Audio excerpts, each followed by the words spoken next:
Hey everyone, welcome to Raj economics and commerce classes. मैं हूं नीरज कुमार और एमसीक्यू के सीरीज का नेक्स्ट वीडियो को लेकर के मैं आपके बीच आ गया हूं। आज हम लोग डिस्कस करने वाले हैं important MCQs on Indian economy का सेकेंड पार्ट, ठीक है, जिसमें हम लोग क्वेश्चन डिस्कस करेंगे 11 to 20, ठीक है।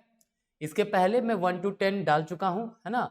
देखिए, आप कोई भी कॉम्पिटिटिव एग्जाम का तैयारी कर रहे हैं, इंडियन इकोनॉमी का सेक्शन तो भाई बहुत इंपॉर्टेंट है, सब में आता है, ठीक है।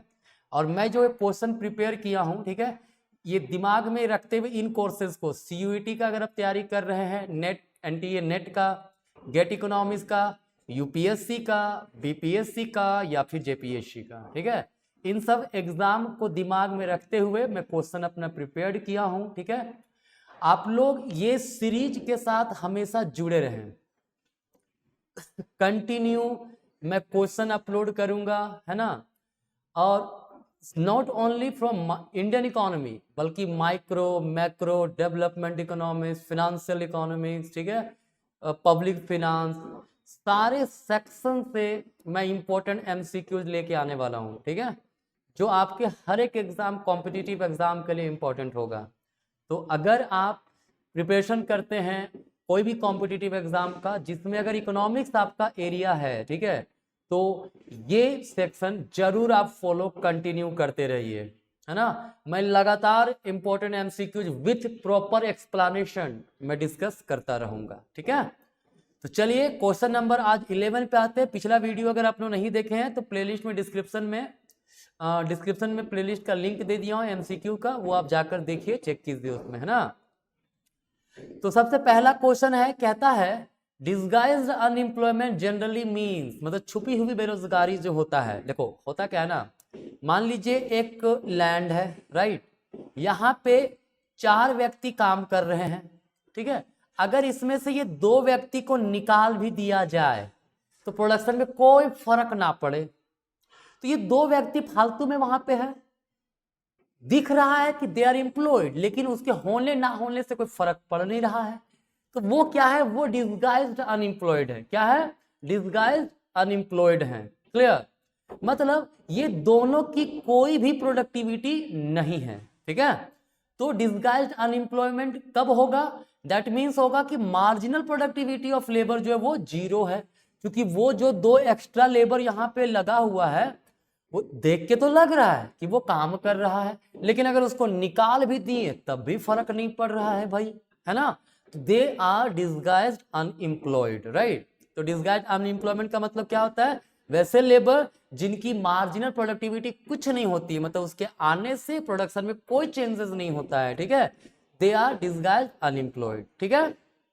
चलिए, तो 11 नंबर क्वेश्चन आपका मुझे समझ में आता है कि आपको समझ में आ गया होगा, ठीक है।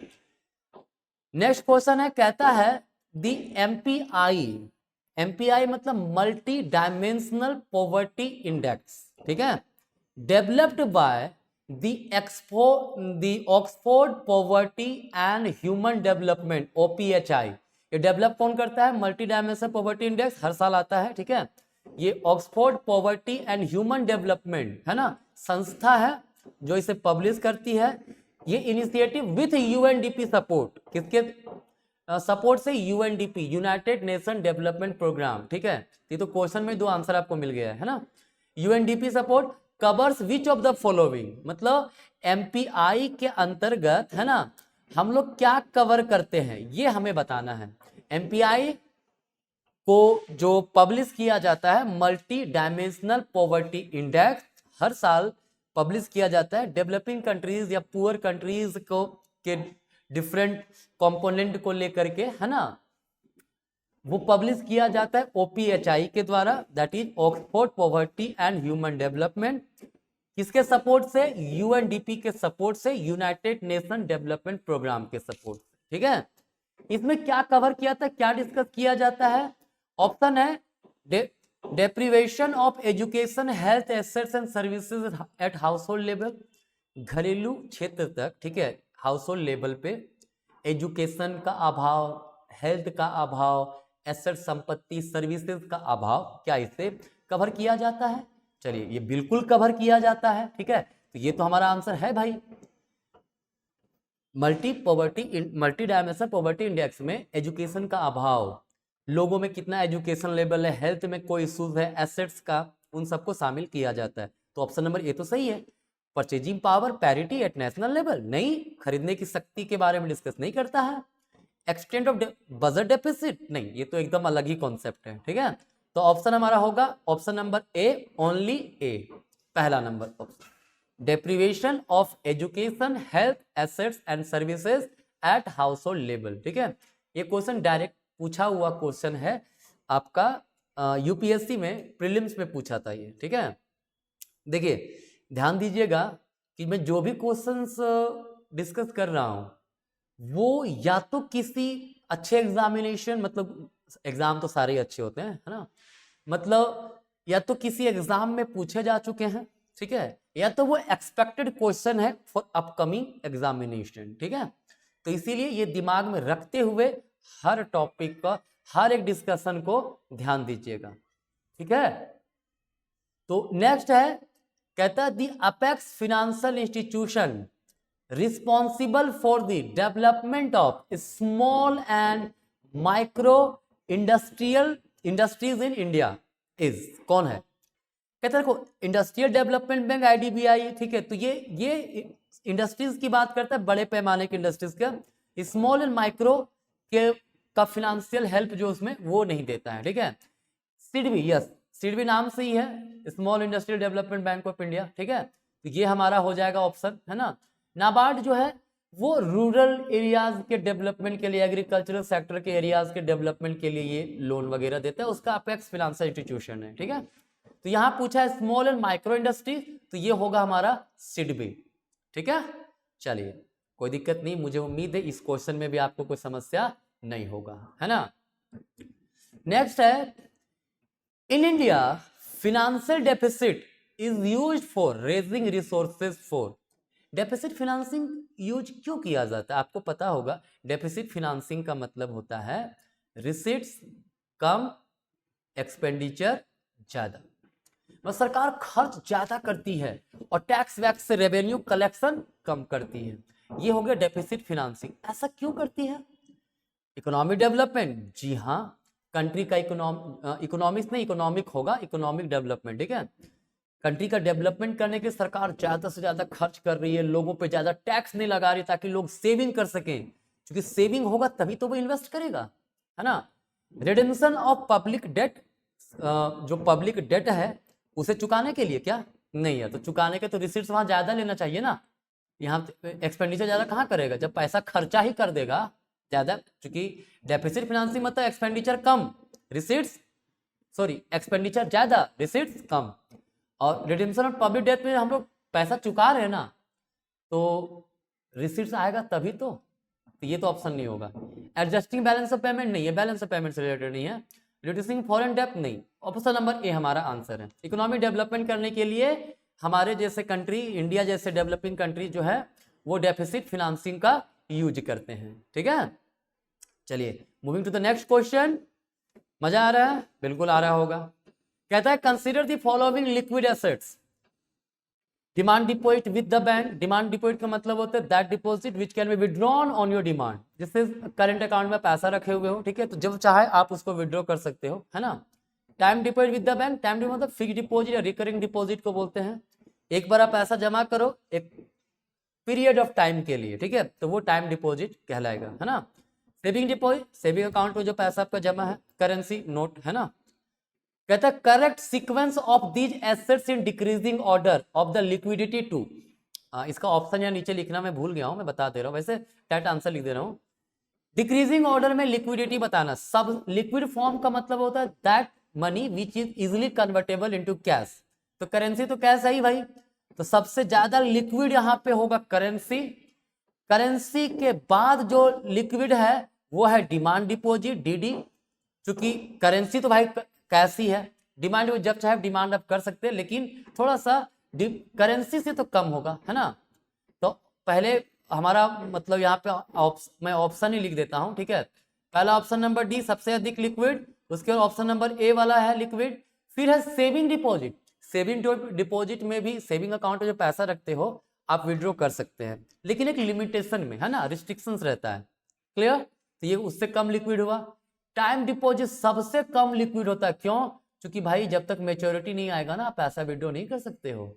अगर मैच्योरिटी के पहले आप पैसा विड्रॉ कर रहे हो, कुछ अगर इंस्टीट्यूशन अलाउ करता भी है विड्रॉ करने का, तो ऊपर से उल्टा चार्जेस काट लेता है आपसे, ठीक है।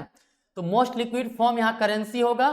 तो अगर ऐसा ऑप्शन दिया रहे DACB, तो ये हमारा आंसर हो जाएगा।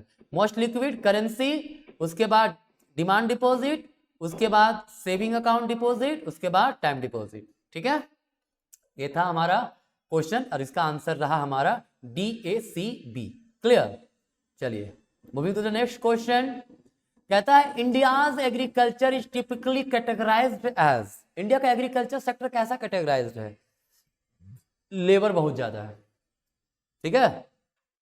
तो हम लोग ऑप्शन का अकॉर्डिंग देखते हैं। Land surplus, labour scars.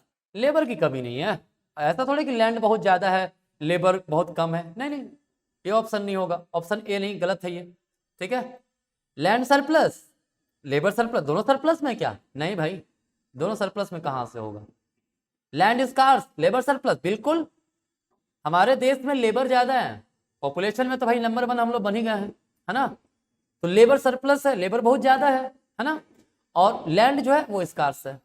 Land scars, labour scars नहीं, दोनों स्कार्स नहीं है, लेबर बहुत ज्यादा है। तभी देखो लेबर सरप्लस में है, इसको कैसे पता चल रहा है कि सरप्लस में है? भाई अनएम्प्लॉयमेंट है ना, लेबर सरप्लस है तभी तो अनएम्प्लॉयमेंट है। लेबर स्कार्स रहता तो फिर अनएम्प्लॉयमेंट होता ही नहीं ना। हाँ चलिए, तो ये ऑप्शन हमारा सी हो जाएगा। Question number D, which of the statement is correct about India's national income? Percentage share of agriculture higher than service. नहीं भाई, इंडिया में देखिए याद रखिएगा, जो नेशनल इनकम में सबसे ज्यादा कंट्रीब्यूशन जो है ना, वो सर्विस सेक्टर का होता है, देता है, ठीक है। सर्विस सेक्टर सबसे ज्यादा शेयर, परसेंटेज शेयर, उसके बाद इंडस्ट्रियल सेक्टर मतलब सेकेंडरी सेक्टर, और उसके बाद एग्रीकल्चर सेक्टर, ठीक है। याद रखिए सबसे अधिक कंट्रीब्यूशन नेशनल इनकम में कितना है? सर्विस सेक्टर का, फिर इंडस्ट्रियल सेक्टर का, फिर एग्रीकल्चर सेक्टर का। इवन अगर हम ये कहें ना, इन दोनों को जोड़ देंगे ना, इंडस्ट्रियल सेक्टर, सर्विस सेक्टर और एग्रीकल्चर सेक्टर, उससे भी ज्यादा कंट्रीब्यूशन सर्विस सेक्टर देता है। इंटरेस्टिंग है ना। तो हमारा इस अकॉर्डिंगली ऑप्शन नंबर डी होगा ना, percentage share of service higher than agriculture and industry put together.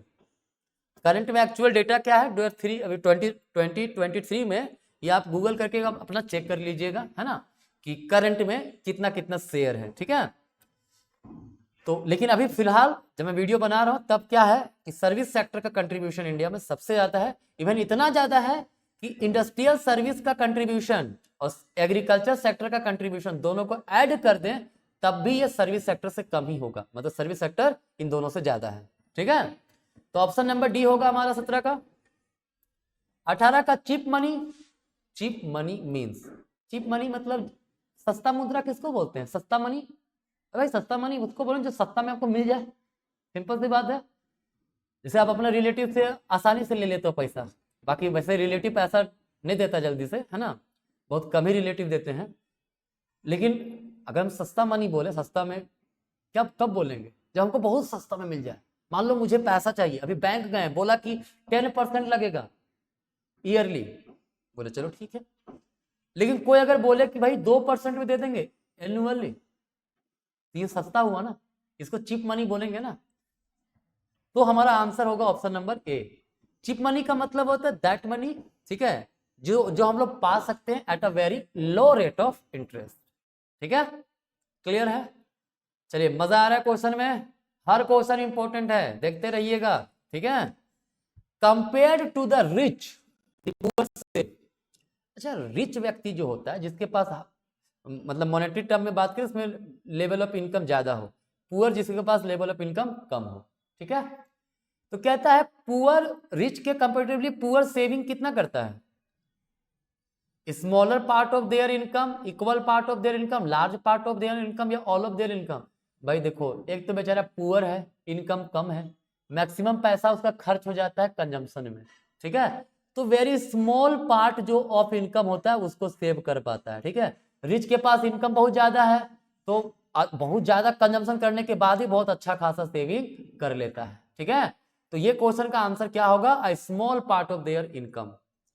लेकिन अगर सवाल यहां पे ये रहता compare to rich the poor consume, अगर मान लो सवाल हमारा रहता कंज्यूम, तो क्या बोलते हैं, अ large part of their income बोलते हैं। क्यों पता है, मैंने अभी क्या बोला, रिच जो पुअर है मैक्सिमम पैसा तो खर्च कर देता है किधर, कंजम्पशन में, ये कंजम्पशन है। ठीक है, और रिच जो है, रिच का ऑलरेडी इनकम बहुत ज्यादा तो सेविंग भी बहुत अच्छा खासा कर लेते हैं, कंजम्पशन में अच्छा खासा करते हैं, लेकिन अपने से मतलब पूरा इनकम का मैक्सिमम पोर्शन जो है वो कंज्यूम नहीं करता, अच्छा खासा अमाउंट सेव कर लेता है। ठीक है, तो वहां अगर क्वेश्चन रहता compare to rich the poor consume a large part of their income, अपने इनकम का ज्यादा पार्ट वो क्या करता है, कंज्यूम करता है। लेकिन यहां क्वेश्चन क्या है, compare to the rich the poor save, saving कितना होता है, poor a smaller part of their income करता है। ठीक है, तो ऑप्शन नंबर सी, राइट। चलिए नेक्स्ट है, the government takes ways and means advances. सरकार सीधा सीधा लोन किससे लेता है भाई, एडवांसेस किससे लेता है, आरबीआई से लेता है।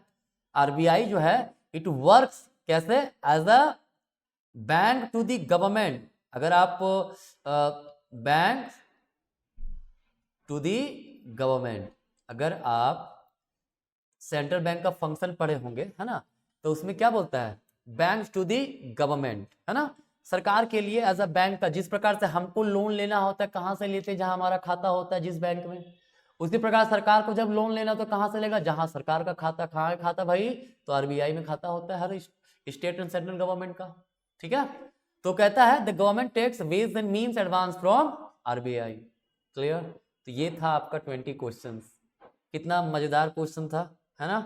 तो ये आज का आपका सेक्शन होता है खत्म। मिलते हैं नेक्स्ट वीडियो में, तब तक बने रहें और लगातार वीडियो देखते रहिए, है ना, शेयर कीजिए, सब्सक्राइब नहीं किया चैनल तो सब्सक्राइब कर लीजिए। चलिए धन्यवाद।